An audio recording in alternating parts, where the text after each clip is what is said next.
דף ק"ח. Several subjects we're going to cover today. Subject number one is the obligation of haseiva. Haseiva meaning the obligation of reclining, leaning to the left while eating the seder or involving with drinking the 4 cups. Who, what, where, and when? Meaning, is that an obligation for the entire seder, the 4 cups, only the first 2? Is that applied to women? If yes, the same. How about minors? How about servants, non-Jewish servants, etc.?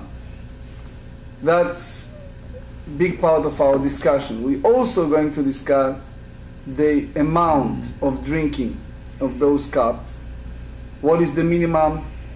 What is the proper? Is any different between each of these cups? But before we go to that subject, I would like to introduce the whole concept, which is based on Rabbi Weisblum. It was a great rabbi of Brisk in Lithuanian teaching. His name is Rabbi Weisblum. And one of his writings, he wrote beautifully in regards to the obligation of hasava. He said, what happened the Passover night in many homes, as you all know, the most observed festival for all the Jewish festival, it's a festival of Pesach. Even people who are very far from any form of observing of Judaism, yet when it's come to Pesach, they have some type of seder. The issue of Weisblum said is the mixing between the symbols and the essence. What is the real essence of the seder? The Torah said, "Vezacharta," you should remember, "Ki eved hayita be'eretz Mitzrayim," that you individually, each of you, and collectively were slaves in the land of Egypt. Vayifdecha Hashem Elokecha misham, and the Almighty God redeemed you from slavery. So, what happened? The rabbis over the generations instituted the symbols. You have on the table different symbols. The kids ask questions, we answer. So Weisblum said, it's so important to understand that those symbols is not the essence of the Seder. It's hopefully a appetizer or leading point of symbol point to lead to the point of a zacharta. But the ikar, the essence, is to remember that zacharta ki eved hayita. You remember that you were slaves. I recall one time when we have a fellow that returned from captivity in Syria, and in those years, and I think it's still applicable, that the officers used to tell us during training, there is a best and worst. So the worst for anybody to be captive is in the prison in Syria. The amount of cruelty and the way that they tortured not only our soldiers, it's in many ways equivalent to the story of the Holocaust. It's beyond imagination. For sure, it's not the discussion of today. How far? So I remember the fellow that returned from Syrian captivity, and it's affected everyone. And then when it's come to Pesach Seder, we all say that now we value the freedom. When we see someone return in that condition, we now have a different perception of Vezacharta ki eved hayita. Weisblum added to that, and he said that we have to remember the source. Meaning, through our generation, most of the time, we suffer a great persecution in different countries. Yes, it was a generation like Baruch Hashem ours that have some type of equanimity, but Jewish history repleted with sadness and persecution and slavery. But the source of that, the beginning, Atchala, or Atchalta de Geula, the beginning of all of that, it's the time of Egypt. V'zacharta ki eved hayita b'Mitzrayim. You should remember that you are a slave once in Egypt. Vayivdecha Hashem Elokecha. And the Almighty God took you out of that. So with that in mind, the Mishnah tells us, Ve'afilu ani shebiYisrael, even a fellow that is the poorest of the poorest, lo yochal ad sheyasev, he have the obligation to recline. Why? Because we all part of the nation, regardless to a financial circumstance. And the whole concept of being out of Egypt, that's the essence of a Pesach, much more than the quality of food or the symbols on the table. So we are 16 lines from the top of the page, Kufchet, 108. Itmar matzah tzarich haseiba. That's very important foundation. Today in general the shiur is a lot of practical halachot. Matzah, when we eat matzah, we need to recline. Why? Because the matzah, we eat the matzah in order to remember Yetziat Mitzrayim, getting out of the slavery of Mitzrayim, getting the Exodus. So therefore, is part of eating it kederech bnei chorim, in the manner of people who have this freedom. We eat it in that manner while we are in a state of being reclined. That's called achilat matzah. It's a reflection. It's a reminder of both slavery and privilege of the freedom. That's right. Both. So because only free and well-established people can afford to recline. Right. So we have a question that we'll present later in the shiur. What happened if someone did not eat while reclining? Is that something that some type of blockage that a person needs to do it again, is not fully fulfill the mitzvah or not? Anyway, the Tosfot and the Rosh ask about the afikuman, apikuman at the very end of the Agada, if that's need to have a haseiva, reclining or not. Rambam hold that only the first kezait, only the first olive bark need to do while reclining. Others not hold that way.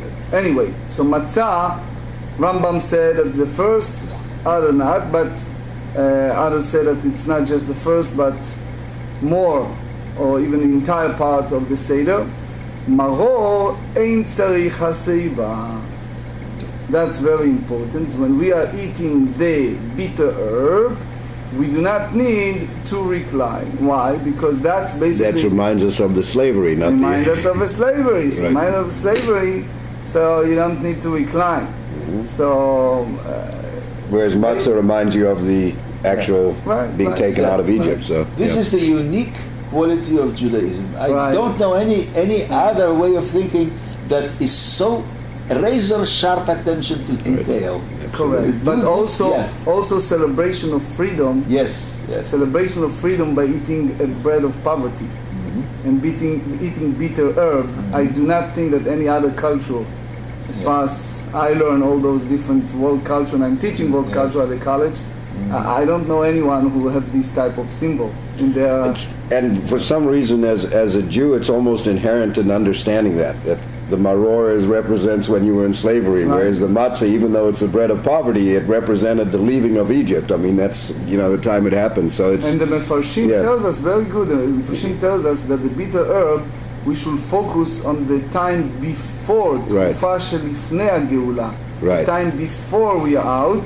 And the whole point of lechem oni and bitter herb is like, in our language, God push us mm-hmm. to get out of slavery. Anyway, yain itmar mishmei de Rav Nachman tzarich haseva, v'itmar mishmei de Rav Nachman en tzarich haseva. Rav Nachman left many students, and some have a opposite opinions in regards to wine, drinking wine. Do we need to put part of our requirement that the person need to recline while drinking wine or not? Have said yes, have not. velo plige. So he said, you know what? Those students of Rav Nachman are not totally in a state of disputation. Why? Ha betarte kasei kamai, ha betarte kasei batrai. First two and the last. Right, we have 4 cups, right? Out of 5 we're drinking 4. So the first 2, the all students agree that the first 2 it's obligation. The second 2, like the third and the fourth, not so far. We now need to elaborate on that. Hamrila lehai gisa, ve'hamrila lehai gisa. We go to 2 different directions to understand those students of Rav Nachman. Amrila lehai gisa. There are those students who hold Trei kasei kamai bawa seva dehashtau dekam matchila lecherut. Beautiful. They said that what is the beginning of the redemption? The key point that they are out of the prison, out of jail, is the first 2 cup. Now we remind ourselves by saying the Agadah, that we are enslaved in Egypt and we came out to slavery to freedom. So we need to get this deep feeling, we have to recline. That's applied to the first 2. Trei kase batrai lo baya seva. But the last 2, which is the 3rd cup and the 4th cup, why? Maide hava. What happened, it's past. After we already call upon being out of slavery, we are in freedom. You don't need to repeat that again. Because if you look at the Haggadah, we have this journey of being out of Egypt, and then we came from subjugation to redemption. And this basically express the different stage of our freedom and the big change of our circumstance. So therefore, people who are totally free, bnei chorim, and important, they're reclining at the first 2. But when you complete the story of Geula, you don't need to recline. So the rabbis tells us the reason that we do it while we're eating matzah, even it happens in the process of the Seder, after the story of Egypt and redemption, it's because the essence of matzah is a point of commemoration of the idea that we were in a haste, it wasn't enough time to bake properly, etc. And Tosfot said that the reason that you have to eat it b'derech cherut, in the feeling of freedom. Now, while I'm thinking of those years that I have the privilege to be in my parents' house, and my father was the Rav of the shul for a little more than 4 decades. So I'm speaking many years ago. We have a fellow survivor who wrote a book, may rest in peace. His name is Pinchas Menachem Feibelovich. He wrote a book called Ud Mutzal Me'esh, How He Survived Auschwitz. And I remember as little kids, he showed us the numbers in his hands, and he told us, what does that mean, Pesach, to him, when he remarried in Israel and built again himself with a new family. So it was a tremendous effect on all of that, because when we speak about getting out of slavery and freedom, we have to remember that it's a huge difference between the time that you are hungry, like the beginning of the Seder, especially as a young child, and then when he's telling you the story, you feel it because you're hungry, you want to eat the matzah, while later on, when you're already full, your stomach is full, and you're in a state of rejoicing of Pesach, it's very different when you hear those stories, especially as a little young man. It's a very early age of my life. And there are those who hold the other way around.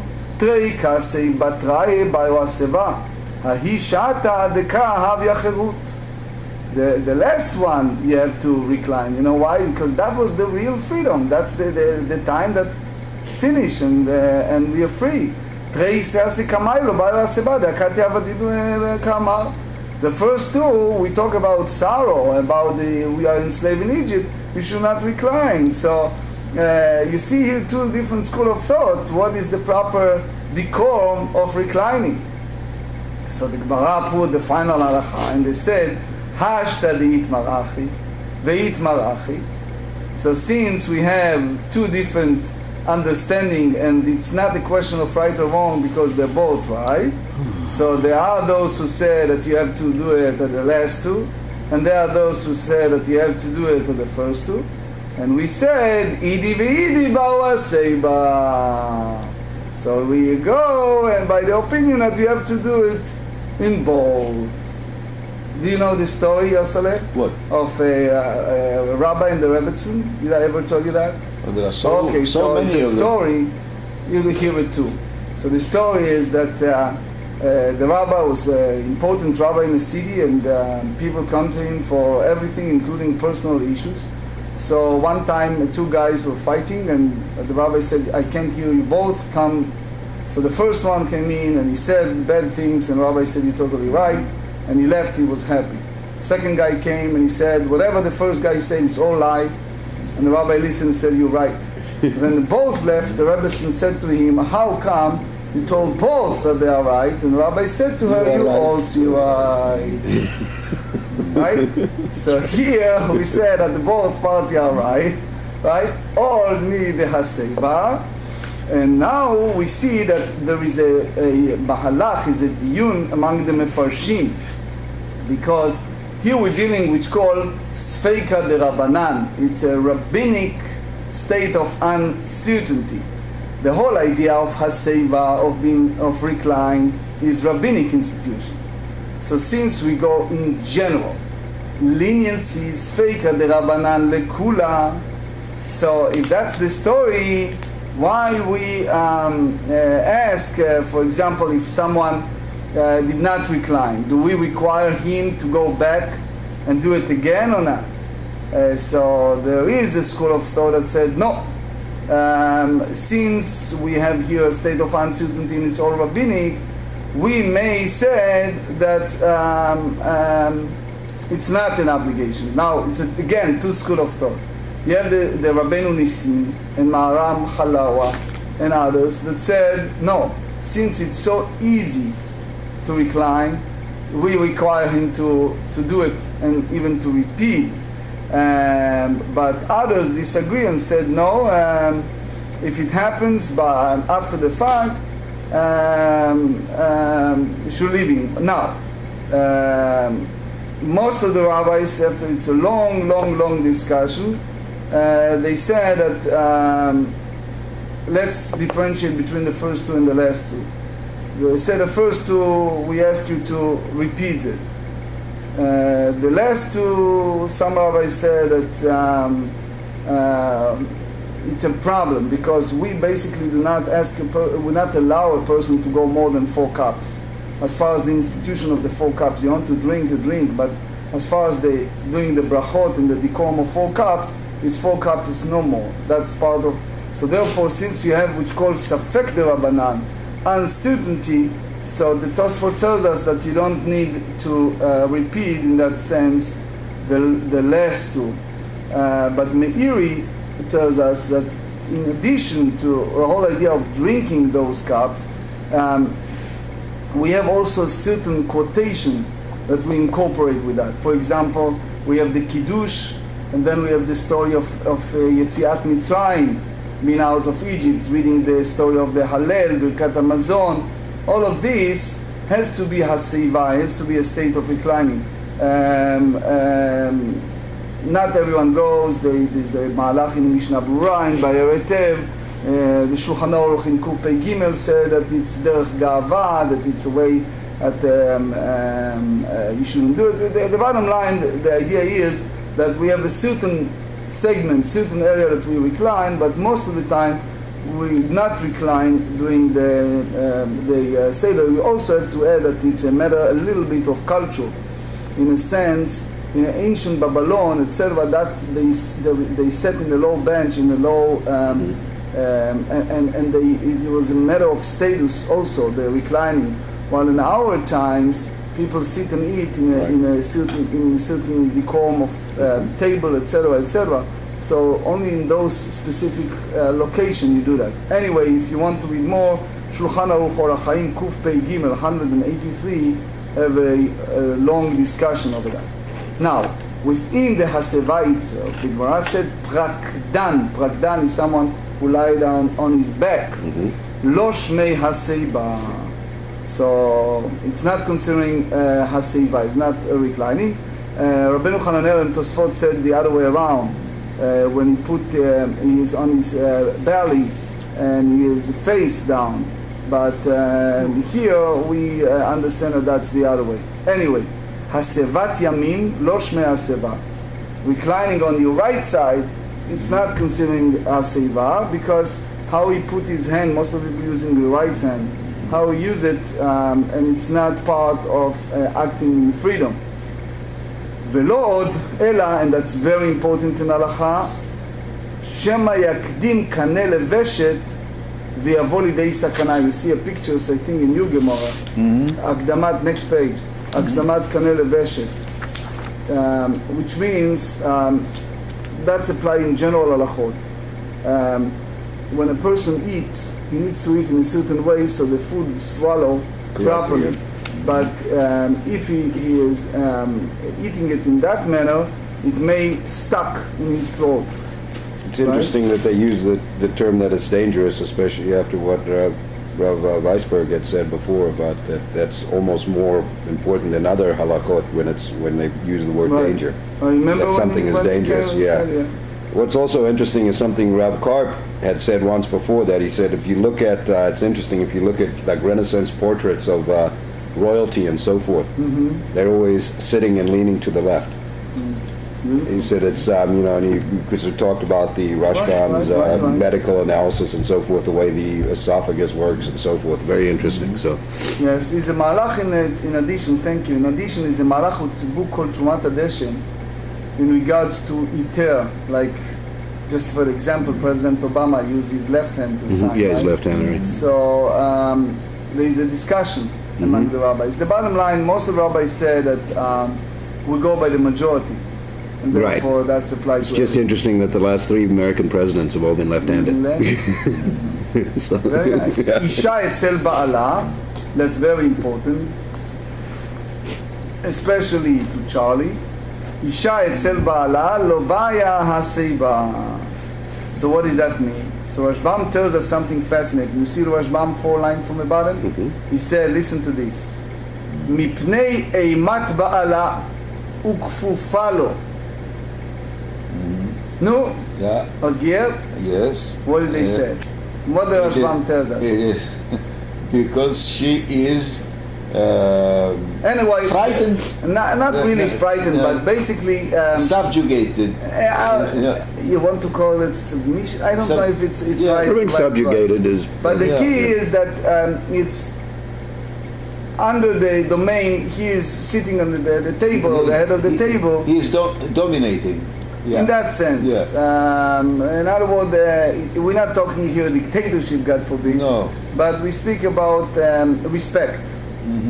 Respect and show respect, especially when you have children around the table, and therefore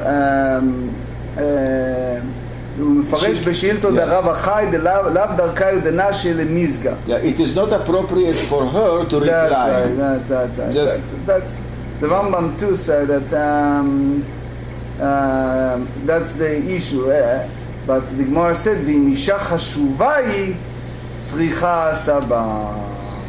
So if it's considering a important woman, so the Rokeach explains especially that the Ba'ala, the husband, he is taken the other way around. He looks as an act of respect for him and for her by let her do the same. Then she requested, she needs to do a siva. And the Shulchan Aruch is very interesting. The Shulchan Aruch brought the Raviyah, one of the Meforshim, and he said, "Bizmaneinu kulam chashuvot." And nowadays, all the women considering as important.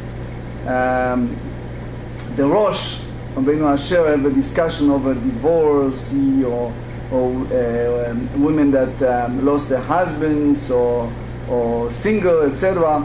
what exactly those halachot, their status. Anyway, ben etzel aviv ba'yaseh ba.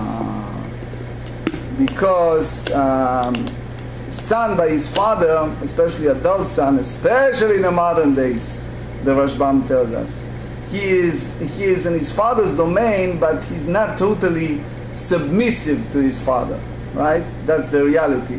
The Sheiltot said, the Meiri said that it can be the other way around, that the father is not scrupulous, is not makpid, is not stringent, that his son does that. This is part of the atmosphere.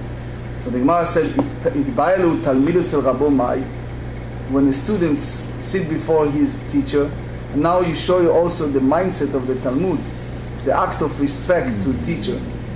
I must tell you that when I went last time to lecture in Beit Tefillah in Baltimore, I saw something that very impressive. It was the whole audience, and the principal, she asked everyone to stand up before, and then after she introduced me, she asked them to sit. I was surprised. I mean, I get used to this in Talmud Torahs, but I didn't expect in those schools. What? Southeast congregation, when I went there in D.C., it was every time any rabbi stood up to say anything, everyone stood. Mm-hmm. So it's nice. They ask here, Talmid etzel Rabo, students by his Rebbe, what's the proper? Is that proper for him, an act of respect that he is reclining when the Rebbe is there? So they said, Tashma. So we now discuss the Amar Ba'ikir, Avinu Be'irmar. When we went to do the Seder by our teacher Rabbah, Zaginan Abirkei Dahadade. We nishanim, we basically lean on each knee of the one on the left in order to fulfill the mitzvah of Haseva. Ki atina levei Rav Yosef. When Rav Yosef, after Rabbah passed away, Rav Yosef took over. So we came there and we sought to do the way we used to. Amar la lo tzrichitu.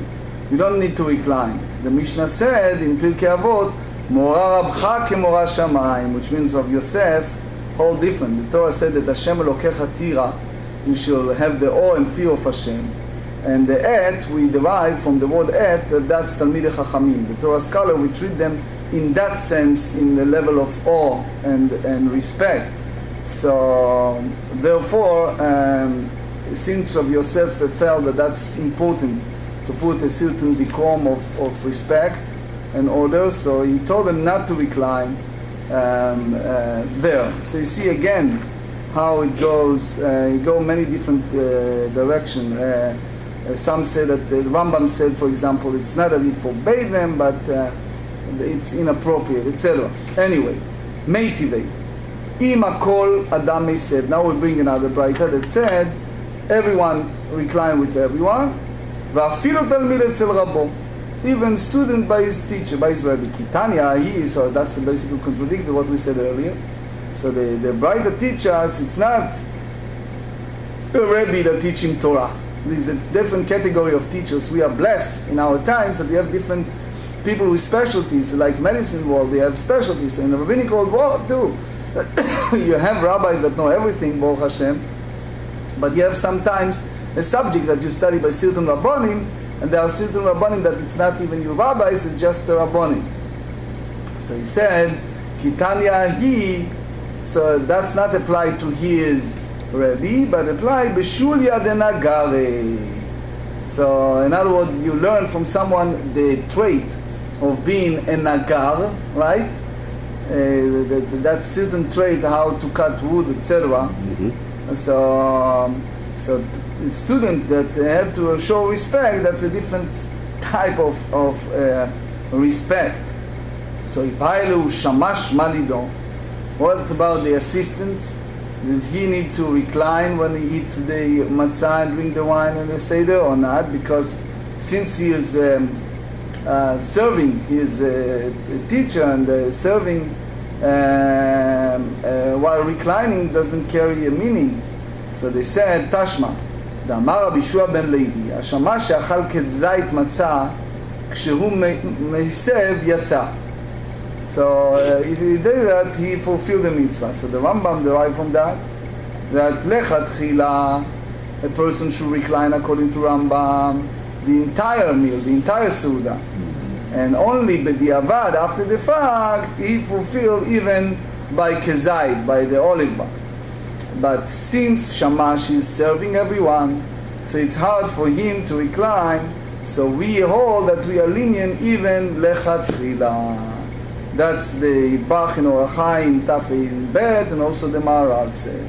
So when we use the word kezait matzah, it's for sure lechatchila, because remember we need to recline again for the kezait of the afikoman, and for sure the 4 cups. Anyway, so we said here, meisev ein, lo meisev lo, which means that's applied to a person who do a seva, recline, but otherwise not. If eating the matzah shma mina, ba'eya seva. Since the shamash is not totally nichna, is not only submissive in that sense to his Rebbe, is only in regards to a certain point that he was hired for.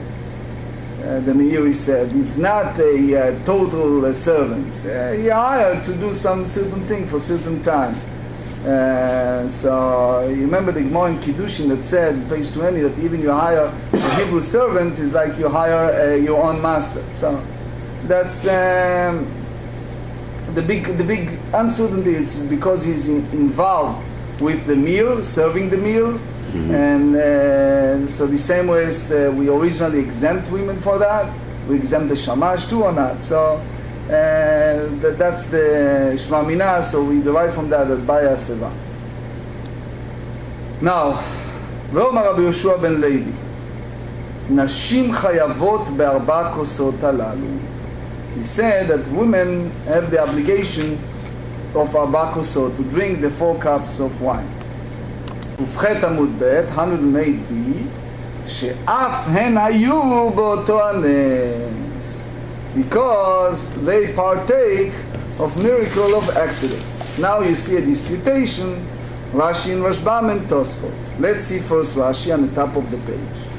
שאף הם היו באותו הנס כדאמרינן, בשכר נשים צדקניות שבאותו הדור נגאלו, because the women, the righteous women in that generation, they redeem, וכן מקרא מגילה, וכן גבי נר חנוכה, etc.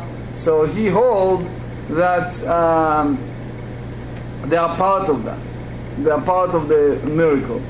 So because of their merit, we are out. Meaning Hashem is the one who caused of the causes, but they are basically the emissary to make things happen. So again, as a side note, there is a question that Reb Velvele, again, we're going through the same sort, he wrote in Tractate Erchim, page B, Bet Amud Bet.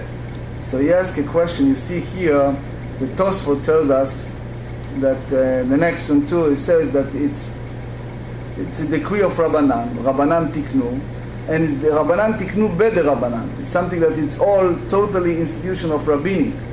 So he asked, how about the servant, the Eved? He wasn't there at the miracle. So if you tell me that it's because they are part of the miracle, how about the Eved? He was originally at that time not even Jewish. So if you tell me that it's rabbinic, so what do you do in this concept of mitzvah sazleshon zman grama? Anyway, he explained, you can read Rebbe Vale at the Erkin B2. But again, it's two different malachi, two different school of thought between Rashbam, Rashi, and Tosfot. אומר רב יהודה אמר שמואל, 4 כוסות הללו צריך שיהיה בהם כדי מזיגת כוס יפה. כוס יפה, the Gemarrah in Shabbat in 76 tell, in Birkat Hamazon, you grace after meal, you thank God for the beautiful meal, they give you the food, you can put food on the table, etc. So you have to have, it's called, if you remember that Gemara, 10 anagot shel kavod, 10 way of treating. So one of the things, it's kos yafeh. So it's you have to have a certain amount of... Nice looking, but also inside, the amount that you put the wine. So in the time of the Talmud, it was such a a high level of concentrate alcohol that they need always to combine, dilute it That was the only way water. that the wine would last for a long period of time if it was very strong like that. Yes, Yeah. but they put it in the 3 different stages of Right. putting water each time. So that's called kos yafeh, that you have a quarter of quarter that in a fresh, wine. In that sense, but it's a fresh, it just come out, and it has to be that amount. I think I mentioned several times the disputation between Reb Chaim Naeh and the Chazon Ish, what exactly it's the What's amount. the But anyway, mix? Yeah. in simple manner, it's a revi'it. That's the amount. Anyway, But a shta'an revi'it chai. of pure wine, right? Yes. So then you mix it, it'll end up being Mix more, it, right? a Yeah. little more, yes. Yeah.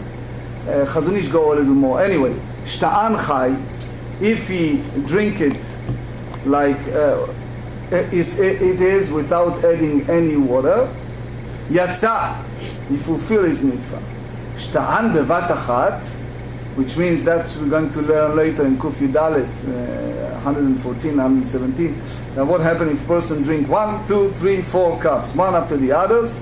So for sure it's not the proper decorum of the Seder. Yet after the fact, yatsa.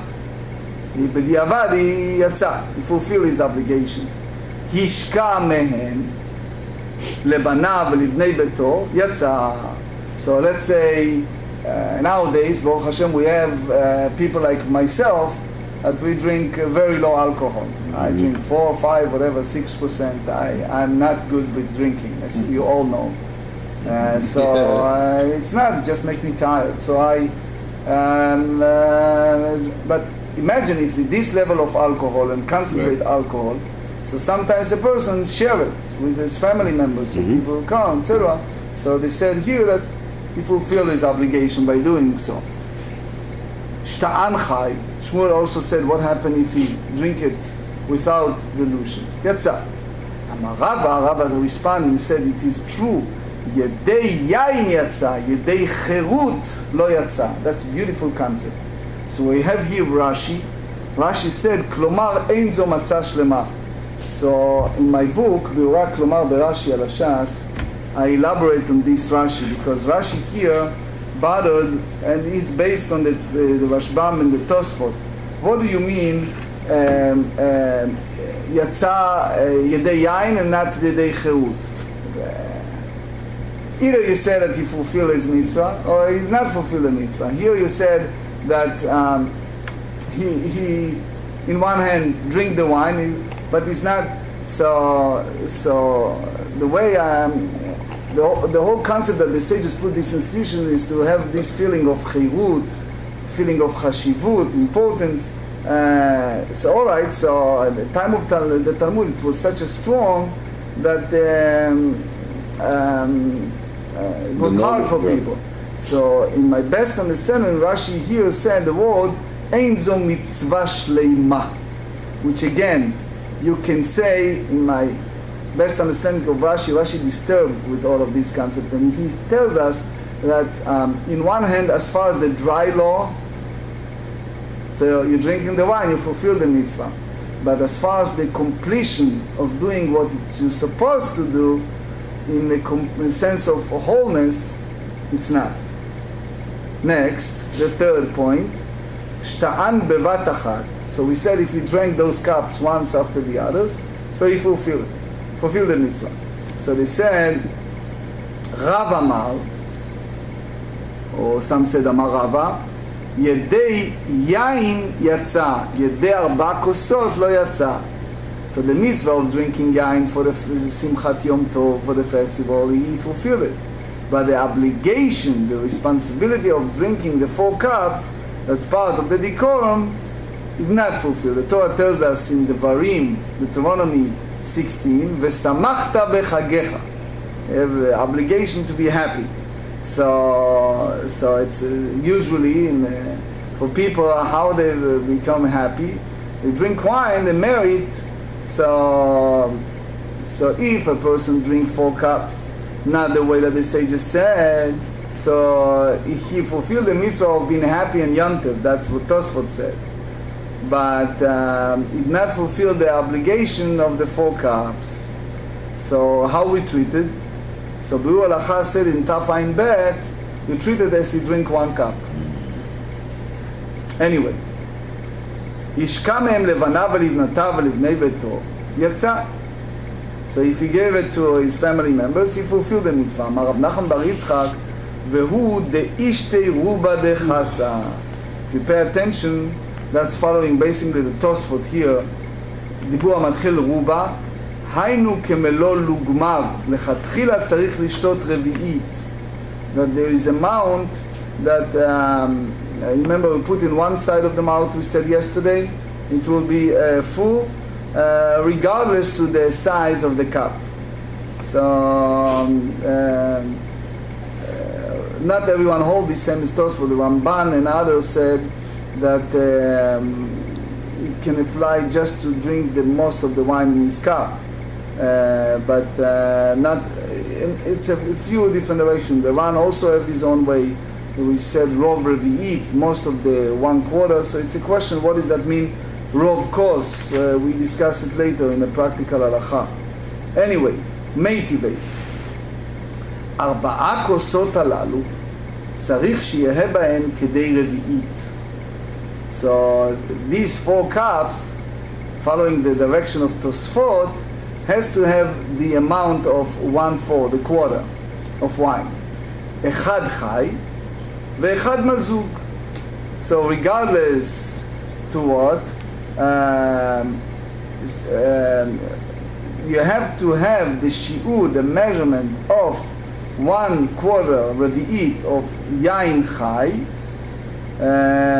but we want to tell people that that's usually not the manner that people does. The Tosfot tells us you can add 3/4 of water and drink it while it's diluted. That's the manner of most people drinking. And they add to that, they said echad chadash ve'echad yashan, regardless if the wine is old wine, which is much better, or the new one. And basically they said that even it doesn't have this strong taste of wine because it's fresh or because it's very old, you fulfill that obligation. And they said Rabbi Yehuda אומר צריך שיהיה בו טעם ומראה יין. It needs to have the look and the taste of the wine. Why? Because he holds, as the Rashbam tells us, that if you make it in a certain way, it can change the appearance. And furthermore, the rabbi said that that's applied to a red wine. If you look at the some books of halachot, they said that, which is so sad to read, that the rabbis tells us if it's a persecution of fear, of all kind of horrible anti-Jewish sentiments when it's come to red wine, we can use others, b'diavad. But here you see that it's the chatchila, the way it is, it's a red one. Ketane miyat kedei revi'it v'at amart kos yafeh. We learn that it has to be 1/4, and you, meaning Shmuel, said that enough to have a wine in the manner of yafeh, that it looks rova revi'it, which is different than what we said. Amrei will respond idi v'idi chad shiura. It's all one measure, one amount. What we meant to say that these 4 cups has to have a yain chai, original wine, kedei mesigat kos yafeh, the kama that Shmuel tells us. What does that mean? That this amount that you put in 4 cups together, don't misconstrue and think that it's applied to all, wrapping up all the 4 cups. Imagine a fellow that he put the 4 cups in advance and just put it on the table and go slowly and drink instead of putting to each one of them. So he said, no, lechol chad vechad, each and every one of the 4 cups, dehavleu kulhu revi'it. So between the 4, you have the amount of revi'it. So it means that Shmuel matched the Braita. So the Rashbam do not go that way, and he said, "Idi v'idi chad shi'urahu, kedei mezigat kos yafeh da'aynu revi'it." So Rabbeinu Hananel and Rashbam both hold that it's applied to each and every one of this. רבי יהודה אומר, צריך שיהיה פה טעם ומראה. רבי יהודה said that the wine has to have the taste and the look of wine. אמר רבא, מה היא טעמה? What's the reason? What's the reason לרבי יהודה? He said, דכתיב, אל תראה יין כי יתאדם. They said in the book of Proverbs, chapter 23, that they said that the person, it's like a warning for a person that he should not get the temptation to look at the wine and get excited over that and drink more than necessary, because that state of being drunk can mix the ability havchana to distinguish between good and bad. So therefore we derive from that indirectly that a proper wine is something that it's strong and it's red. So that's the idea. Now, the Gemarrah continues, Tanu Rabbanan, Hakol chayavim be'arba kosot alalu. Everyone is obligated to these 4 cups. Even children. Even children. אחד אנשים, ואחד נשים, ואחד תינוקות. The Rashbam said that they are all out of slavery. And he said, אמר רבי יהודה, וכי מה תועלת יש לתינוקות ביין? So what is the purpose of the young children involved with drinking? Nowadays you have the grape juice, right? So they said, אלא מחלקין להן קופטת עמוד א', כליות ואגוזין בערב פסח כדי שאיש לא ישנו. And that's, by the way, practical halacha. So you bring a roasted grains and nuts on Erev Pesach. Why? So the key is, these kids see all these symbols on the table, and you give them these roasted grain and nuts, so they not sleep, and also they ask the question of Manishtana. So the Meiri tells us, Rabbi Yehuda hold that you need to wake up the children, make them happy, and want them to ask those questions. So the whole purpose of that is that you fulfill the mitzvah of V'igadta lebincha. אמרו עליו על רבי עקיבא, refer a story about רבי עקיבא, שהיה מחלק כליות ואגוזים לתינוקות בערב פסח כדי שלא ישנו וישאלו. So here on the Erev Pesach he distributed roasted grain and nuts to children so they will not sleep and they ask questions. תניא, רבי אליעזר אומר חוטפים מצות בליל ספחים בשביל תינוקות שלא ישנו. So why? Because eating a lot put the person to sleep. So they said that they take some so not fall asleep. תניא אמרו עליו על רבי עקיבא, מימיו לא אמר, רבי עקיבא never said, הגיע עת לעמוד בבית המדרש. Meaning this is the time to leave the house of study. חוץ, it's only the exception, מערבי פסחים. וערב יום הכיפורים, the eve of Pesach and the eve of Yom Kippur, when he will stop teaching. בערב פסח בשביל תינוקות שלא ישנו. The eve of Pesach he did it in order for the children not to stop. So here basically Rabbi Akiva announced that they stop studying Beit HaMidrash. So in order for the students go to their homes and put the children to sleep during the day. So therefore, they wake up before the Seder, and they will be up during the Seder. That's the way Rashbam said. The Tosfot hold differently. But anyway, ve'erev Yom HaKippurim, it is a mitzvah to eat on Erev Yom Kippur. Now, and we want to make sure that the eating, especially do Sulam Hafseket properly. So he said, Kedei shi'achilu et bneihem.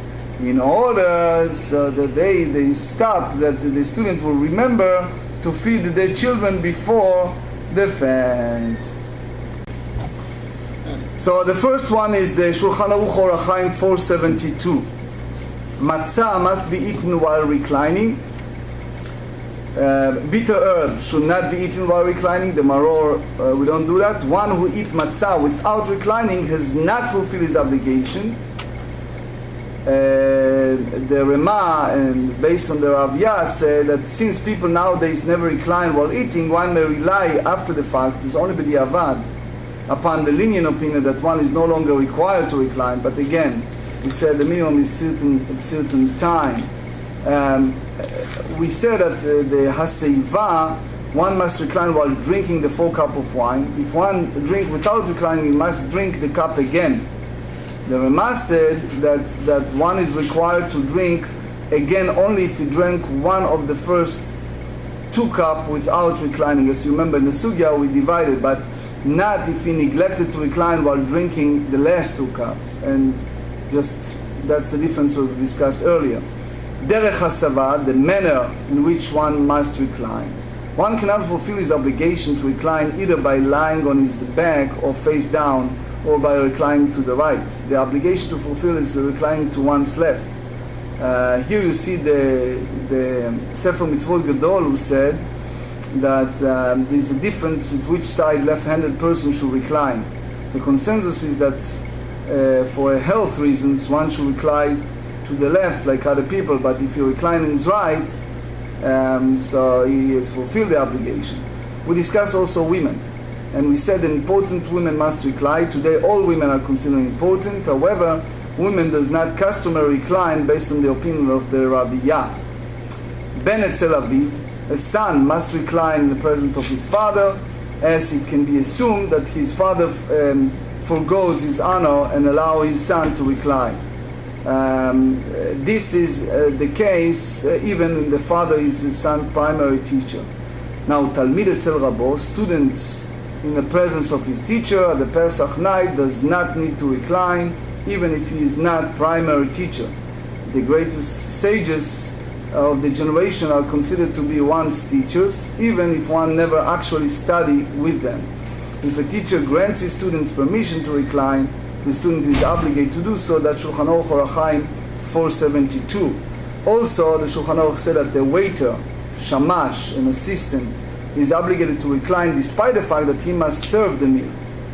And the whole idea is that it's act of freedom. We discussed about wine that was not diluted. If one drank 4 cups of undiluted wine, he has fulfilled the mitzvah to drink 4 cups, but does not truly express his freedom. In other words, he has fulfilled the mitzvah, but not in its optimal fashion. And that's the Magid Mishneh on the Rambam, Hilchot Chametz Umatzat, chapter 7. This is a very practical halacha, the Beit Yosef and Mishnah Berurah, Shulchan Aruch Orach Chaim 472. What happens if someone is in a rush, infatuated, and he drank the 4 cups together? So they said, one who drank the 4 cups out of order has not fulfilled the obligation. This ruling is according with the Bach, the explanation of the Gemarrah, accepted the Rashbam and the Rosh, and it's not follow Rashi's interpretation. If one pours the content of 4 cups into 1 large cup and drink it, it's considering though he consumed just 1 of the 4 cups. So drinking 4 cups together, it's just considering 1. Yishkal bnei beito. However, it is permitted, Mishnah Berurah tells us, for several people to drink from the same cup, provided that it contained 1/4 log for each individual. However, some rabbis, the Mishnah Berurah brought it, and so Shulchan Aruch 472, say that one must drink the majority of the cup, even if it's very large. The prevalent custom is according to the first opinion. Now, we said also with children, it's a mitzvah to distribute roasted grain and nuts to the children so that they will ask questions. And one must be careful to set a table and complete all preparation during the day of the Erev Pesach. This is to enable him to begin the Seder immediately after dark, so that the children will not fall asleep and will be able to participate. Also, Shulchan Aruch Orach Chaim 529, one is obligated to rejoice on a festival, Samachta b'chagecha, and to ensure that his wife, children, and all of his dependents are happy as well. On these occasions, one is also obligated to support orphans, geirim, widows, in addition to people in general. Now, it's important to remember that when it comes to all of these halachot, especially the measurement, we're always better to ask questions to make sure that we do it right in regard to asiva, amount of eating matzah, and the amount of revi'it, especially in the cases like my dear friend, the late Rabbi Glick, that has his allergy reactions to grape juice or wine. So again, each case we have to ask a prominent posek before we make a final decision.